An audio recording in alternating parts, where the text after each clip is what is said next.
Welcome back to the social work race. It's good to have you back. We having these tough discussions around social work and the front line. Yes, they are challenging discussions. I have two in a row for you. Today we're looking at what is there for white boys. That's a strong title. What is there for white boys? Before we go into it, please share, please subscribe, let everyone know that we're having this discussion. If you want to be a part of this discussion, let me know. We're having these discussions to inform students, those new to social work or the front line of social care, and those who are the most experienced. Would love you to get involved in the discussion around these tricky topics. And I said it, what is there for white boys? Just to be clear, my podcasts are not all about race. But if you listen through, you'll hear that they're actually quite balanced. We're looking for solutions to issues that are at hand. So I don't really want anyone to be misled. I deal with things that are tricky because I don't feel that we should have these discussions undercover. They are things that are meaningful to everybody. Let's have a discussion about it. What is there for white boys? And this topic is really looking at how the white demographic in the UK has been, they're trailing in achievement and education and so forth. And I guess if you are a parent or someone who is looking and has noticed, the question could be, what is there for our white children? So we have programs and projects that are specifically designed for minorities. I've worked in boroughs where there are programs only for minorities. I guess though in London it's an interesting place because race amongst young people is far less of an issue. If you look at the gang makeup, sometimes it's just, some of the gangs are just completely mixed. The value system is different. So I guess when you move out of London or the mixed cities, you're going to see some problems. But even in London, we're having this issue. So it's a very broad issue. What is there? And you'll understand more about what I mean when I say there is an issue. And so I decided to look at Publications Parliament UK, a report on there looking at the disparity of achievement for, and it's more specific for free school meals, children who, or families and children who really are working class. I don't know if you want to point to a class under the working class, but they are known in education as free school meals children. Obviously because of their earning power is reduced significantly, and so they will get free school meals as a result, and that's how they're kind of marked or graded. I'm going to throw some stats at you which can be surprising because what we see in the media and what we see on paper may in reports and statistics may be two very different things. The percentage of eligible white British pupils achieving GCSEs grades 9 to 4 in English and maths broadly followed the same trend as the average for all free school meals pupils. Let's have a look. The highest achievers in education are Chinese pupils. We know that educational achievement is very highly valued in Asian pupils, full stop. That's a culture. And we also know that and we don't want to just use the term black because Africans and Caribbeans are not quite the same, and Africa is then still diverse. But African pupils still have that culture of achievement inbred into their social structure. Then all pupils on free school meals, they generally are 70% achievers. So Chinese pupils are 85% high in achieving, 9 to 4 grades. All pupils, around 70%. All free school meals pupils, they're at about 50%. And then of that, the white British pupils are about 45% achieving. Wow. And then obviously there are traveller and gypsy communities very low, because education is not a high value in those communities. That's no secret. And that is not to speak lowly of them either. That's their culture. However, we're focusing on white British pupils. And as I read this report, it does address a lot of what's going on as to why that may be the case. And it's asking the government to really address how we boost access to higher education, because when you have low education, you have low earning power. Now, it has to be noted that, and this is in personal experience as well, that white boys can often just go and work with their dad because their dad probably owns a business. But there's something else coming, because black kids and minorities can't really do that. We just don't have that in our social structures, that level of economics. So they can forsake their education and just go and work and run a business, which is another way to, do well in society. But I don't think it will last. I don't think it will last.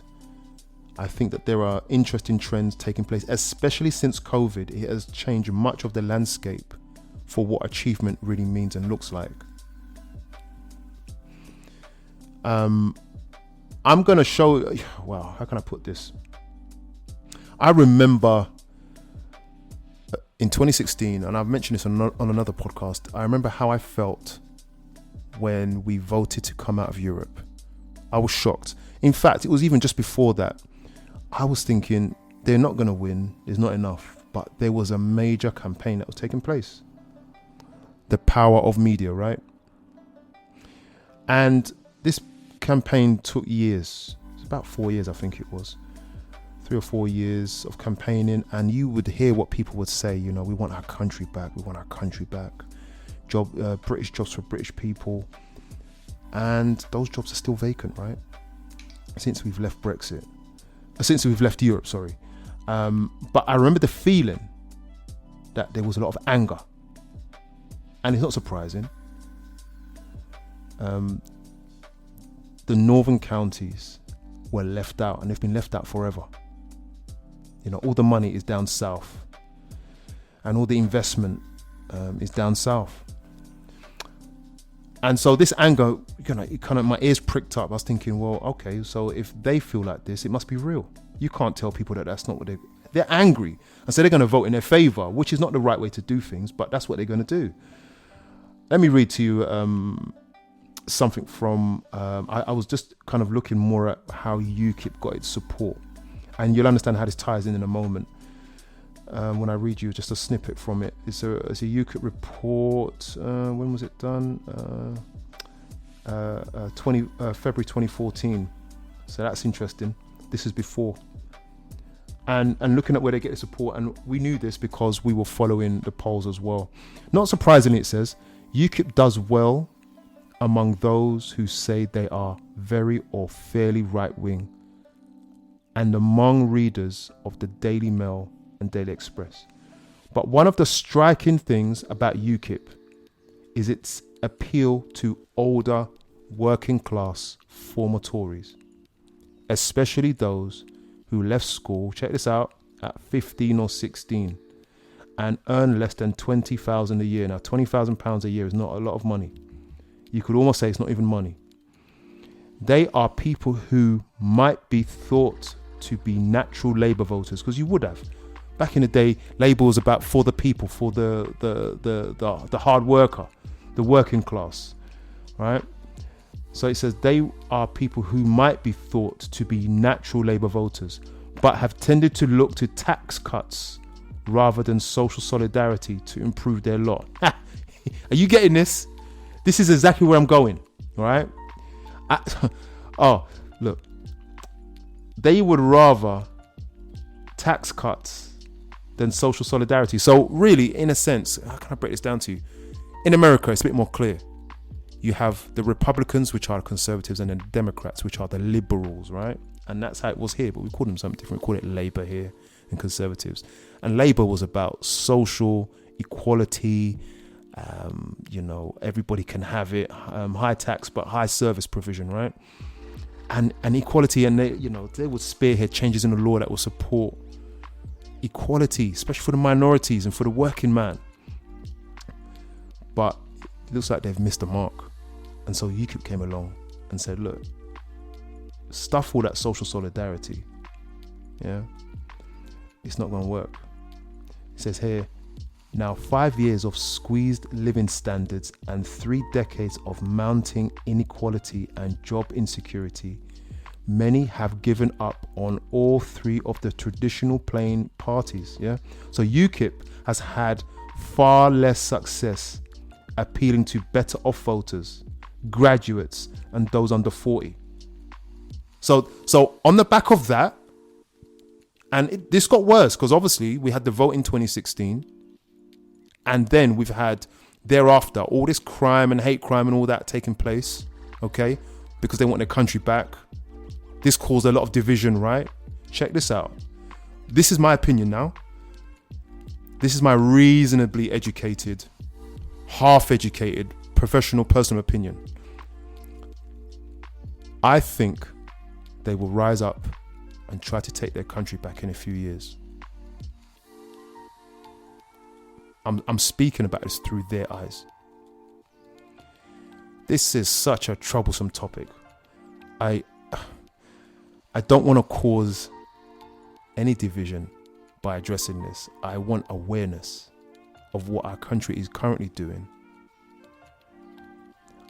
I'm going to go into that in a moment. Let me not go ahead of myself, right? I had a conversation with a mate of mine, and his wife is a head teacher in a London school, and she said there is nothing for white boys coming up.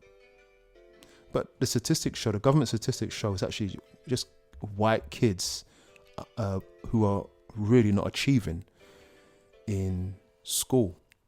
The report does, just to be clear, the report does look at the fact that it looks like black or other minorities other than Asian are achieving twice as well generally as their white counterparts who are in the same class.